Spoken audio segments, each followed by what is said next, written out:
reasons why we're here, and I think during the fun of it all, we kind of, we know why we're here, but we really don't know why we're here, so I'm just going to take a little bit of time to kind of go over it.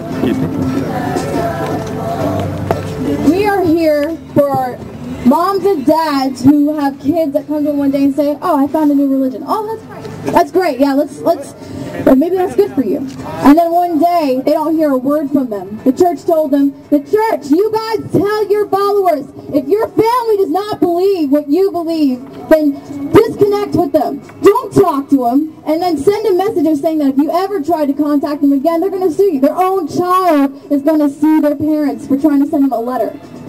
That's just crazy. We're also here for families who have had a loss, a deeper loss of life. That they get a message or that they find out that somebody, a loved one in their family, has committed suicide. And not only have they disappeared or have they died, but they've also had to slowly watch them break down. Mentally and financially, they are broken down. And a religion that says that they will promise their followers, they will promise anybody who has the money, the time, the dedication to pay these people to help them. You promise them salvation, you promise them knowledge. Yeah! Did I promise them knowledge?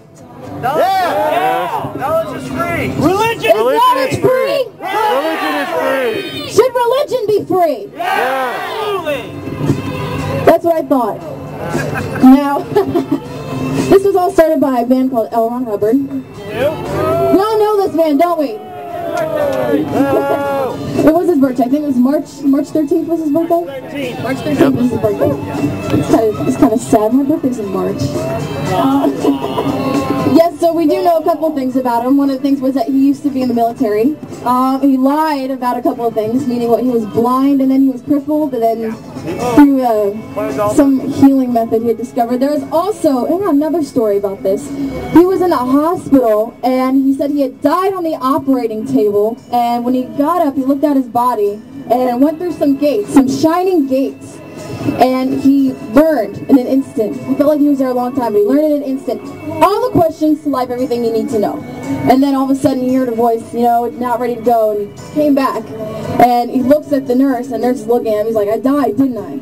Well, okay. And he hops off the table and he starts writing like a madman, ODing on coffee and whatever he was taking at the time, writing everything down.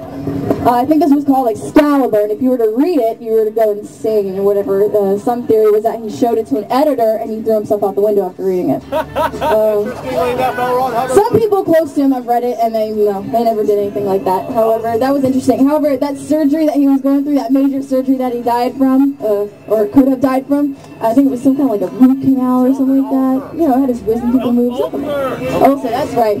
He had a lot of those. That was the only thing he got in the military too.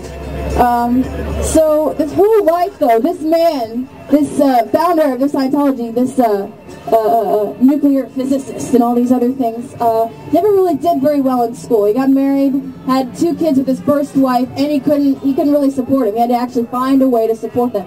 What better way to do that than to start writing fiction books, huh? Science fiction.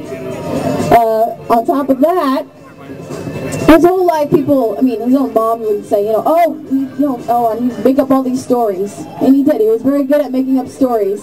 And this is probably the best one of them all.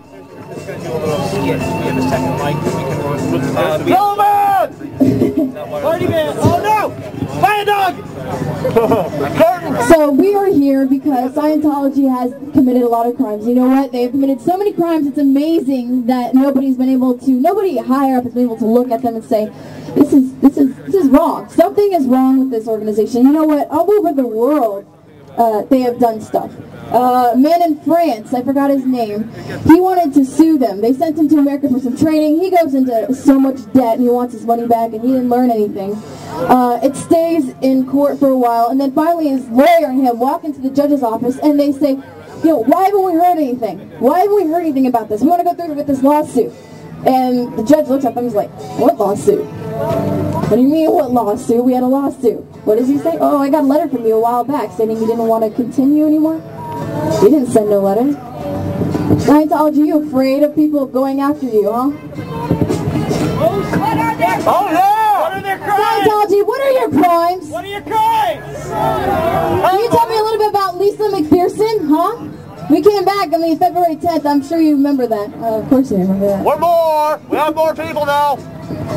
Yeah, we're coming back in stronger numbers, and we're not going away. Anonymous is not going away, because we are going to bring attention to the world of all the things that you have done, all the illegal acts that you've committed, and that you probably are going to continue to think, because you guys apparently think you're above the law. They think they're above the law. Is that right? No! No, nobody is above the law. Chocolate. Chocolate. I like chocolate. No, nobody is above the law. In fact, L. Ron Hubbard said that once. He said to some of his followers, it's perfectly okay to step outside the law.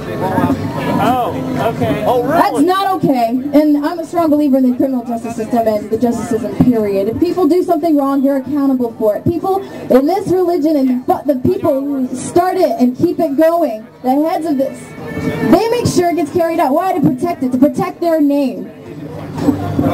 That's why they don't let people get psychological help. They start breaking down because they brainwash and make them think this is what they want to do. And then somebody says, I can help you. Somebody really says, I can help you. And they're like, no, don't do it. Don't get help, because they're going to find out what's going on. They have so much stuff going on that they don't want anybody to know. And if... Woo! Thank you! That's right. Okay, more honking.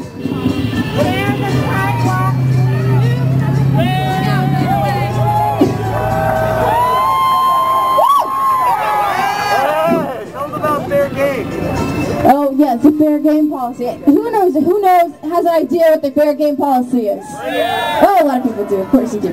Let me go over it one more time. They have a lot of policies. There's all different kinds. You know, if you are, if you're weakening the church in any way, there's certain things you have to do. And then there's enemy. And I'm sure right now everybody standing here is probably considered an enemy, so I think you might want to listen to this. Scientology says that if you are an enemy of the church, they can do anything they want to you. They can defame you. They can spread lies about you. Apparently, they can also look into some of your personal information and tell everybody about it. They can break you down in every way. They can sue you to no end for whether they have a reason or not. What, you mean like an inquisition? Yeah, I guess so. They They even say they have the right to kill you. Yeah, they can come out here and kill us, and they have the reason why, because they're Scientologists and we're SPs. Even know what SP means? Suppressive person. And Tom Cruise hates suppressive persons. And of course there's thetans, body thetans. In their religion, everybody has body thetans that are attached to these alien spirits that were trapped here. That Scientology, before you start saying that everybody here is a religious bigot, let me tell you something. We don't care what you believe in. You are free to believe in whatever you want. Is that right? Yeah! That's what makes this country great. You can believe in whatever you want. You can even have people, that's right, they can have people that come in there and pay for their religion. If you want to pay for your religion, that's fine. Does he want to talk? Let him talk. Where's that guy? Go ahead. You want the guy talk? Hey! Hey, dude, talk. How's it going? Does he bite? Yes! He bites. Tell us what you think. You won't talk to us. That's right.